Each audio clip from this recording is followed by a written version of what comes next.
Well, last time I talked about something I actually enjoyed with the Ju-On series. Now let's talk about something I didn't enjoy, such as the case with this movie. Similar to House of the Devil, this movie is something where I wouldn't say absolutely nothing happens, but it is a very boring movie.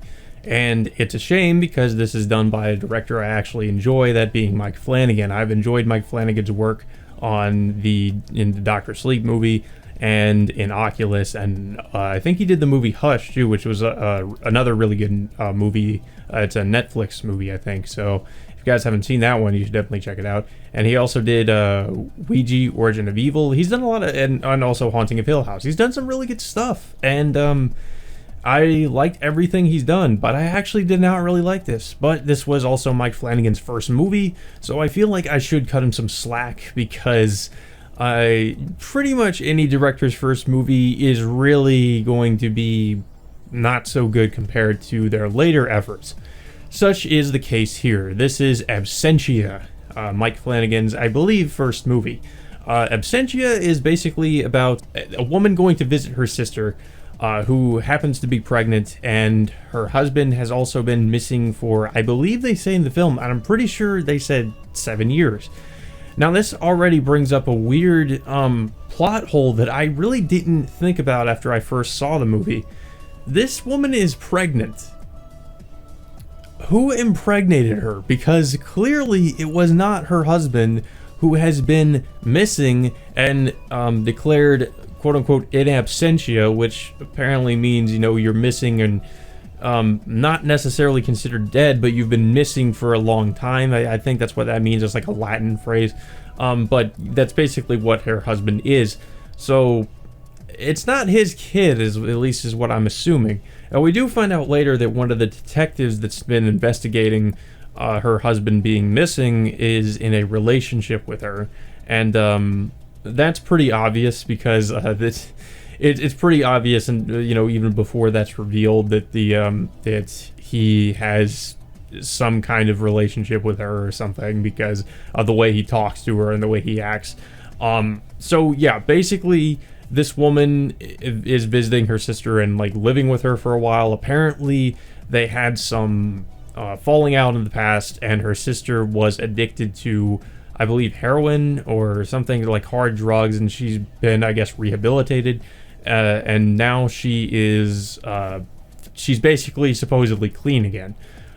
So the main premise of the movie is there's a creepy tunnel that the main character is going through on her jogs, and she occasionally finds people in this tunnel that seem to be disoriented, out of sorts, they either seem to be homeless people, or their clothes are rugged and they don't know where they are, and they want her to go get help, and they don't know if they're ever going to be able to get out of there. It seems like they're trapped in this tunnel she runs through, and this happens maybe a couple times throughout the movie, because there are plenty of other times she runs through this tunnel and nothing really happens.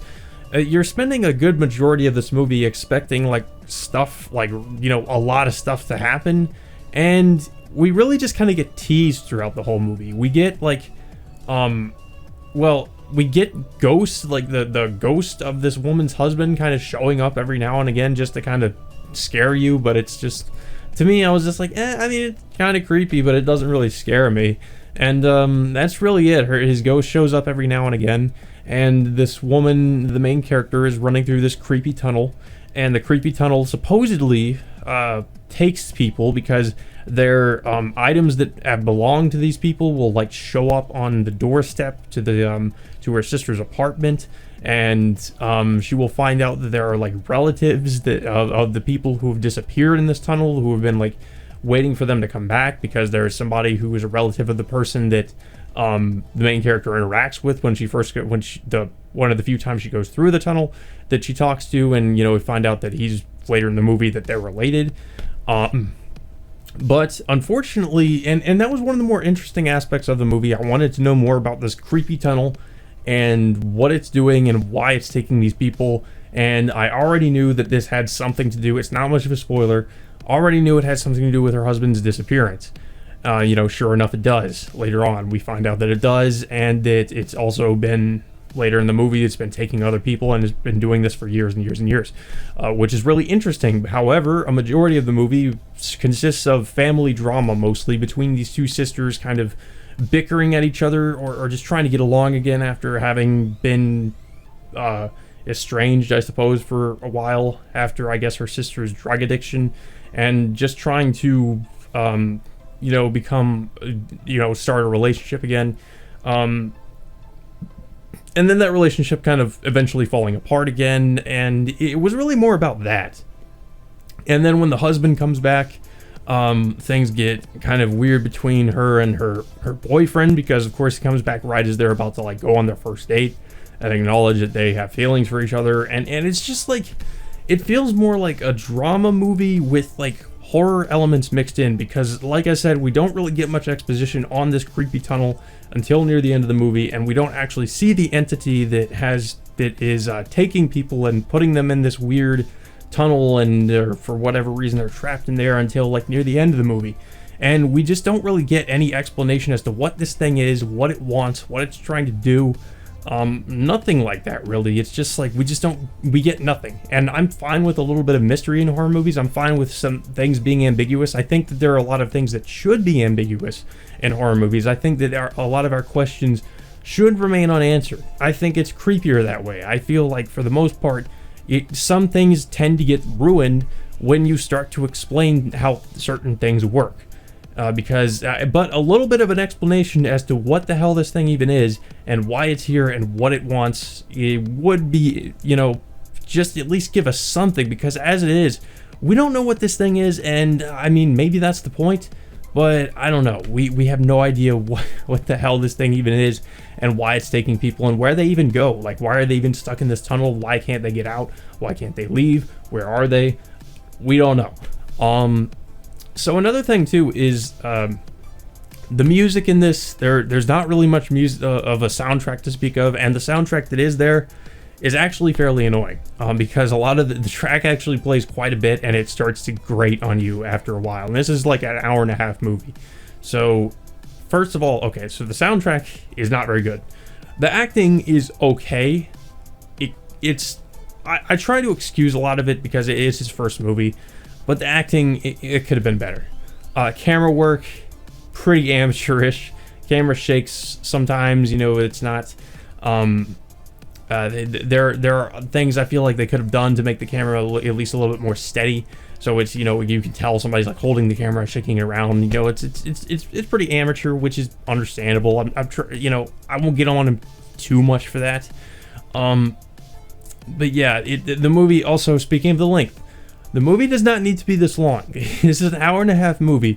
I feel like that length should have been cut in half, because for a large portion of this movie, it's mostly just this family drama between the two sisters, and it would be fine if you cared about these characters, but these characters just... There's not really much interesting with these characters, and there's not much chemistry between them, so you just don't really care when, they kind of get into arguments, or they start having a falling out again or something, which is a majority of this movie, with kind of sprinkled in with some supernatural elements, the husband coming back, and something maybe happening to him later on, and that's and then maybe something happening to the main character. I don't know. I'm not going to say one way or another, but in case people actually want to watch this movie. But yeah, that's basically Absentia. It's about a creepy ghost that takes people into a weird, creepy tunnel. You don't know what it is. You don't know what it's there for. You don't really know anything about it. And because of that, because we're not really given much, it's hard for me to really definitively say what this movie is about. I'm assuming it's about this tunnel that takes people, and but I can't even say that, because the majority of the movie is just about the drama between these two. So like I said, it may as well just be a family drama, but with this weird, plot from it almost feels like two different movies.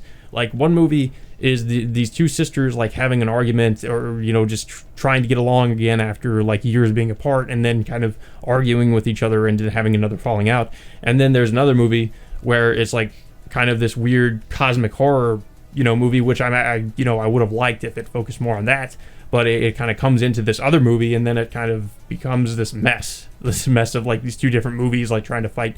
It's like, what's this movie actually about? Well, apparently we don't really know.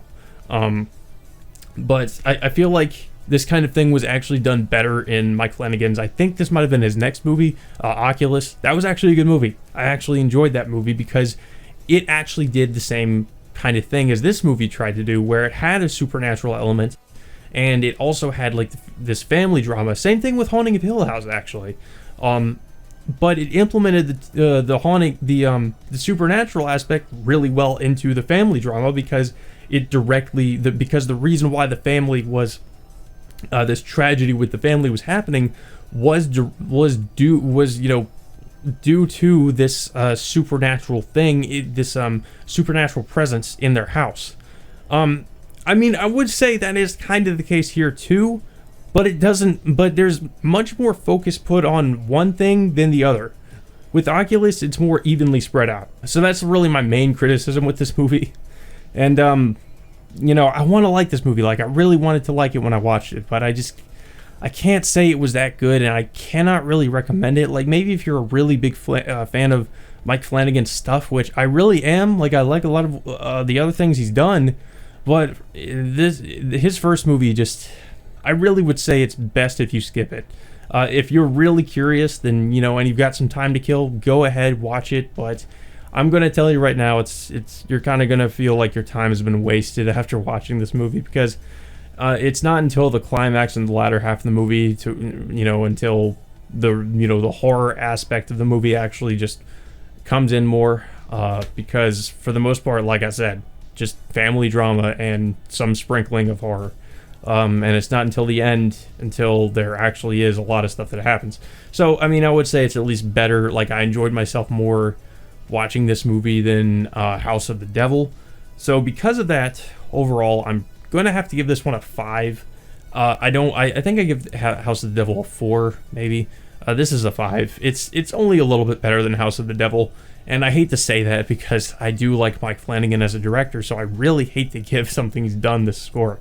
But I have to be honest, like, I have to factor in my personal enjoyment when I watch these movies, so, just did not enjoy it as much. It's probably in my opinion, it's his worst movie. I mean, and it's his first movie, so, I mean, that's not too much of a criticism, but he definitely did improve significantly after this movie, so, I mean, that's one thing that you can at least take solace in. He's become a much better director since doing this movie. So, yeah, that's Absentia. It was really boring, really bland. I wouldn't say I hated it, but I definitely didn't really care much for it. But it's still watchable. It's still, like, good as definitely a first movie. As far as a first movie goes, it's halfway decent. So, there's that. So, yeah, I guess, if you guys... And what did you guys think of this movie? If you've seen it, have you seen any of other Mike Flanagan's other movies? What do you think of him as a director? Do you want me to cover any other like really bad movies or movies I've seen, or that you want me to see and just like rant about? Because I feel like that's probably what most people want to see me do, is just like rant about bad movies that I've seen. I do want to talk about good movies I've seen, because I have seen some really good movies recently that I do want to talk about. But we will probably be getting back to like movies I actually like in the next review. But yeah, I guess until next time, I will see you all later.